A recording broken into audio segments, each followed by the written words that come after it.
오랫동안 대기업에서 일을 하셨잖아요. 네. 몇 년 일하셨죠, 대기업에서? 총 25년 아, 대기업에서 25년. 있었습니다. 지금도 뭐 작은 기업은 아니고 거의 중견기업 네. 수준인데요. 어떤 차이가 있으신 것 같아요? 뭐, 가장 그 네. 큰 차이는 시스템입니다. 시스템. 아무래도 대기업은 그 조직 시스템이 움직이는 그런 시스템 체계가 잘 갖춰져 있고요.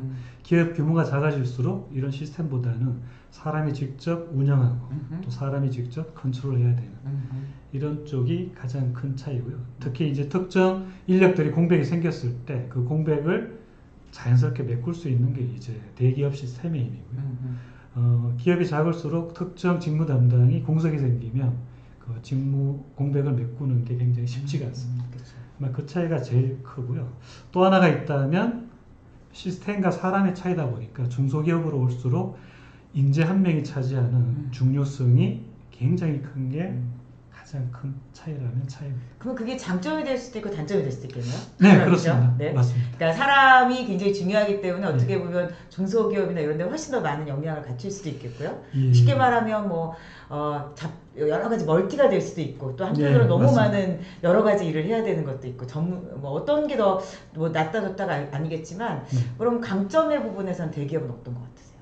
강점 부분에서는 특히 이제 신입사원들이 최초의 조직 생활하면서 기본적인 조직 운영 시스템에 대한 것들, 또 직무 흐름에 대한 것들, 이런 것들 배울 기회가 많다라는 것, 또는 자기 성장에 대한 것들을 대기업들은 1년에 보통 이제 웬만한 대기업들은 60시간 이상 직원들에 대한 직무 교육이나 또는 재충전 교육들이 수시로 진행이 되기 때문에 자기가 일을 통해서 성장을 할 수 있는 그런 밑바탕이 될 수 있는 시스템을 갖추고 있다는 게 인프라를 못 따라가는 거죠. 강점입니다. 그렇습니다. 대신 중소기업도 큰 강점이 있는데요. 그 강점이라는 것들이 만약 대기업의 인사 담당은 아까 말씀드렸던 급여나 아니면 노사관계 아니면 평가 이런 일부분만 업무를 담당하게 됩니다. 심한 경우는 10년 동안 만약 인사에 있다라고 하면 10년 동안 급여 담당만 하다가 다른 부서를 옮기게 돼요.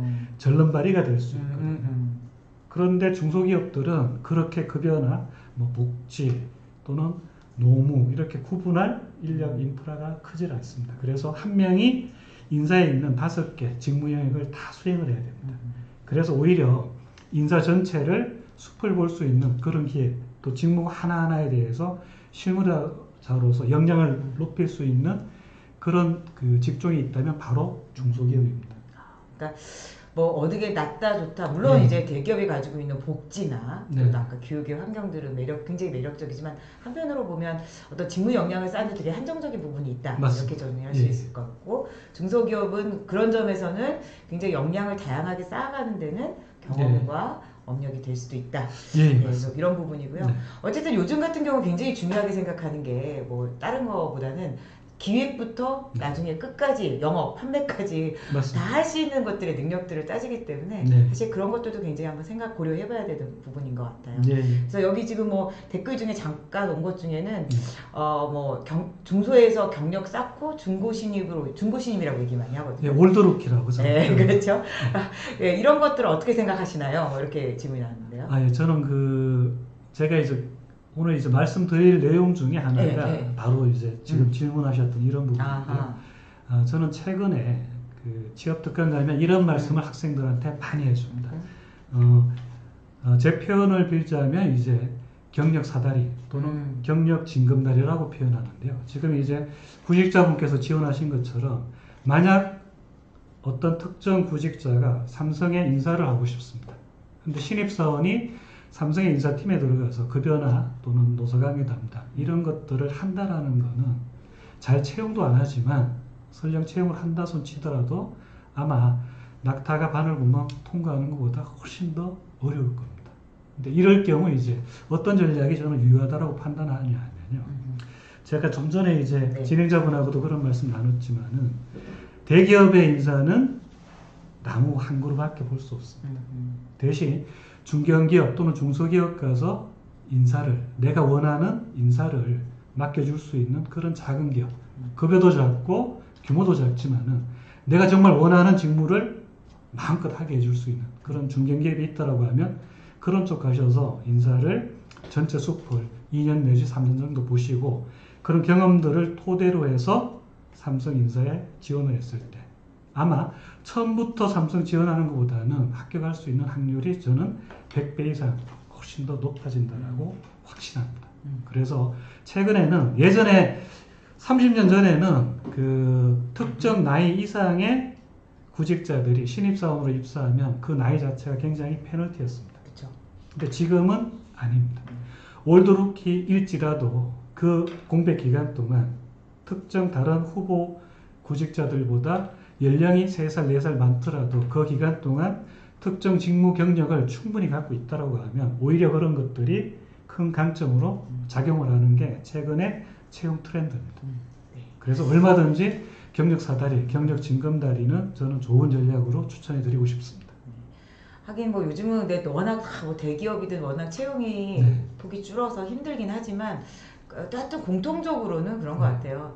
그러니까 나이가 많은 건 사실 우리 사회에서 가지고 있는 특성인 것 같아요. 그래서 네, 나이 그렇습니다. 때문에 취업이 어렵다는 얘기들은 20대나 30대나 똑같이 5, 네. 60대 비롯해서 다 하긴 하는데 나이보다는 네. 그 나이에 걸맞는 경력과 경험이 얼마나 있느냐 그러니까 그런 것들이 더 중요할 수도 있다 이런 얘기신 것 같아요. 네, 맞습니다. 3년 동안 정말 어디에서 일하든 본인이 가지고 있는 경력들을 특화해서 지원하는 것들이 가장 중요하다. 네. 이렇게 정리해서 얘기를 할 수가 있을 것 같습니다. 저보다 훨씬 진행자분이 경력이 네. 굉장히 편안합니다. 네, 좋습니다. 그래서 지금 이제 뭐 아까 요즘 이제 채용 구직 네. 활동 하시는 분들이 많으니까 그 신입 기준으로 해서 기업이 원하는 이제 인재들이라고 생각하면 네. 어떤 것들, 그러니까 뭐 물론 이제 주관적인 차이가 있으실 수도 있겠지만 네. 부사장님 생각하는 3가지 부류가 있다면. 네. 우선 지금 저희가 이제 아까 경력 사다리, 경력 징검다리 이런 얘기를 했는데요. 실제 최근에 어떤 신문 기사나 또는 특정 기업, 작든 크든 모든 기업들이 원하는 인재상의 첫 번째는 직무 관련 경험입니다. 아, 또 계속 나오네. 직무 그래서 구직자들이 기를 쓰고 인턴이나 네. 아르바이트를 하려고 하는 이유가 기업에서 찾기 때문에 그렇게 하고 있고요. 실제 그 자기소개서나 면접 전형 때 많이 물어보는 것 중에 하나가 이 기업 또는 이 직무에 대한 경험들이 얼마나 갖고 있느냐 이런 질문들이 실제 굉장히 많습니다. 그러니까 요지점 굉장히 중요해요. 예. 그래서 왜 인턴을 왜 하냐 이렇게 물어보니까 그냥 하려고 하는데 왜 하는 것들에 그렇죠. 그래서 이제 저는 이제 오늘 근원적인 그 인재 상에 대한 근원적인 말씀을 3가지 드리려고 하는데요. 그럼 도대체 왜 기업들은 직무 관련 경험을 찾느냐에 대한 답은 하나입니다. 문제 해결력입니다. 뭐 기업이 사람을 뽑는다는 거는 이 친구가 기업이 처한 특정 문제들을 해결을 함으로 인해서 경영 성과를 높여주는 것들을 원하기 때문에 사람을 사는 거겠죠. 자, 그러면 문제 해결력이라고 얘기하면 굉장히 막연합니다. 그렇죠. 특히 신입사원한테 야, 직무도 모르는 친구한테 너 문제 해결력이 얼마나 높아? 저 질문 있어요. 신입은 어디 가서 경험을 쌓을까요? 네, 그래서 제가 저는 오늘 문제 해결력을 쌓아라 이런 말씀은 절대 드리지 않습니다. 아니, 그러면 어떻게 해요? 문제 해결력이 높은 루키들을 특성을 찾아봤더니 기본 인성 중에 이런 것들이 있더라를 3가지로 제가 오늘 추려서 말씀드리려고 하는데요. 중요한 얘기인데요. 그 첫 번째가 긍정성입니다. 긍정성? 네, 긍정성이라고 하면 조금 막연하시죠. 네. 자, 우선 그럼 왜 긍정성이라는 단어를 첫 번째로 꺼냈는지를 말씀드리면요. 행동 심리학자들이 얘기하는 조직에서 또는 사회에서 문제 해결을 잘하는 사람의 공식이 있습니다. 문제 해결을 잘하기 위해서는 창의력이 있어야 됩니다. 자, 창의력은 그럼 어디에서 나오냐? 특정 일이나 아니면 특정 사람한테 몰입을 할 때 창의성이 나옵니다. 자, 그럼 누가 몰입을 하느냐인데요. 이게 중요합니다. 몰입을 하는 사람은 봤더니 굉장히 그 일을 즐기는 사람이 몰입을 하더라. 그래서 우린 즐기면 이긴다. 또는 즐겨야 성공한다. 이런 얘기 많이 하지 않습니까? 그럼 어떤 사람이 즐기냐라는 거죠. 그 사람들이 바로 일에 대해서 긍정적인 감성을 가지고 행복감을 일에서 느끼는 사람들이 그래서 여기 치즈는 오래 가니까 부정적으로 말했대요. 이거 어떻게? 근데 이 치즈를 하다고 그래도 부정적으로 말하는 사람들. 그래서 제가 조금 더 쉽게 표현해드릴게요. 네. 자, 그럼 이런 긍정 감성이 결국은 사람의 몰입을 이끌고 그쵸. 그 몰입이 창의성을 만들어내고 그 창의성이 문제 해결력을 높이는데요. 그럼 어떤 사람들이 긍정성이 높으냐에 대한 그쵸. 겁니다. 자, 첫 번째, 우리 모두가 할 수 있는 겁니다. 굉장히 밝은 표정입니다. 아, 표정? 자, 우리가 특히 면접 때 굉장히 중요한데요. 네. 우리가 굳이 그 취업 컨설팅을 받을 때 표정에 대한 것들을 굉장히 많이 합니다. 네. 많이 웃어라, 네. 뭐 긍정적인 이미지를 갖춰라, 뭐 이런 얘기들 많이 하는데요. 사람이 많이 웃고 밝은 표정을 짓는 것만으로도 긍정 감성이 굉장히 높아진다고 합니다. 그래서 특히 우리가 표정이 밝은 것들이 별거 아닌 것 같은데 밝은 표정을 가진 사람들이 상대적으로 굉장히 긍정 감성이 높더라. 그래서 저는 첫 번째 그 자기 소개를 할 때 또는 면접을 할 때 자기의 긍정적인 표정 이런 것들을 많이 어필하는 게 좋다라고 말씀드리고요. 두 번째는 이제 존중 또는 인정에 대한 겁니다. 나와 다른 타인에 대한 인정, 존중 또는 내가 선택한 기업의 시스템 또는 조직 문화 또 조직 관행에 대한 인정들 이런 것들 결국은 왜 인정이나 존중이 중요하냐 나와 만약 진행자님이 같은 조직의 동료입니다. 내가 내 동료를 인정하고 존중해 줄 때 우리는 필연적으로 좋은 인간관계가 형성되고요. 업무적으로 파트너십이 형성됩니다. 조직은 절대 혼자서 성과를 낼 수 없습니다. 이런 파트너십이 이루어질 때 그 시너지가 나오고요. 그 시너지가 나올 때 조직은 문제 해결력이 높아집니다. 그래서 긍정성의 두 번째 그 표현 또는 기르기 위한 방법이 있다면 그 인정, 존중에 대한 것들이고요. 세 번째는 감사에 대한 것. 감성? 감사. 감사. 네. 아, 감사. 감사는 두 가지입니다. 표현할 수 있는 것, 생각할 수 있는 건데요.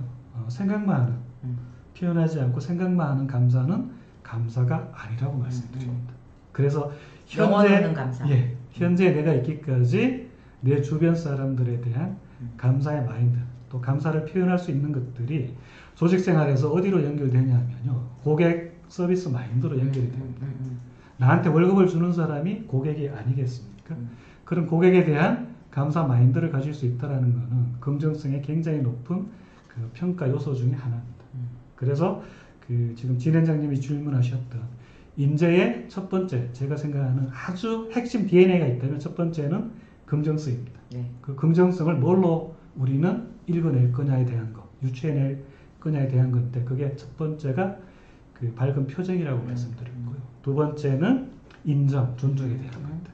세 번째는 감사. 이게 이제 첫 번째 긍정적 인재에 대한 것들.